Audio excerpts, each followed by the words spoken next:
Chapter 2. When I was 12, my chambermaid, Trina, contracted the Grey Death. It was the first time I saw the disease at close quarters.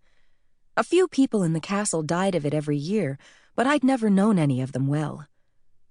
Before she took sick, Trina used to snap the bedclothes off my bed in the morning and shake them sharply. She was a grumpy, angular woman, and all her gestures were sharp. Then one morning there was no snap in her. She took away my bedclothes, moving as if she were swimming through syrup.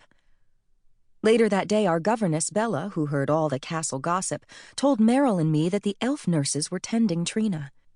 An elf had seen her in a corridor and had noticed her loose stride. Only her stride, and the elf knew. Trina had been my chambermaid since I was 3. Mornings wouldn't be the same without her grumpiness. I loved her, as I loved all the routines and fixtures of my life. Since I believed I knew how to defeat the Grey Death, I wanted to save her. When our lessons with Bella were over, I begged Meryl to come with me to Trina's bedchamber in the West Wing. Meryl would be more persuasive than I, and Trina would listen to her. "I was going to practice my swordplay," Meryl said, frowning. "You can convince her as well as I can." I shook my head. "She won't do better, even. After all, she knows you best." But in the end, she agreed to come for a little while. Milton, an elf nurse, sat next to Trina's bed, knitting.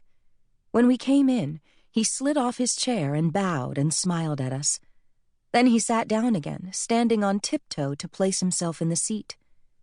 He was the elf we knew best. He had nursed us through colds and sore throats for as long as I could remember. Meryl strode across the room. "Greetings, Trina." She took the chair next to the fireplace. I remained in the doorway for a moment. Someone had put flowers on the mantelpiece, anemones thought to bring peace to the dying. It was odd to see Trina clad in a nightdress. She got out of bed to curtsy and didn't seem much weakened yet. Some people weakened quickly, while others remained relatively strong for months.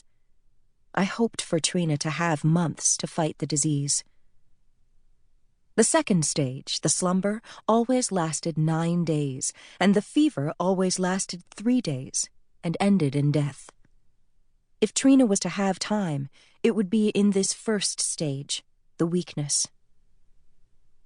Trina climbed back into bed. I started toward the window seat, then froze.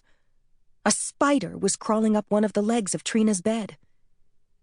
Meryl said, "Addie tells me." "Meryl?" My voice was a squeak. I pointed. My heart was pounding. It was a hairy one, the kind I feared most. I wanted to bolt, but I was afraid it would come after me. Trina raised herself on one elbow. "What's amiss?" "I see it, Addie." Meryl hurried to the bed and brushed the spider onto her left hand. With her right, she cranked open the casement window. I couldn't see, but I knew she was placing the spider on the castle wall. There. She closed the window. "What was that?" Trina asked suspiciously. "Addie tells me you're not feeling well," Meryl said, not answering. Trina looked straight at me. "It was a spider, wasn't it, Princess Adelina?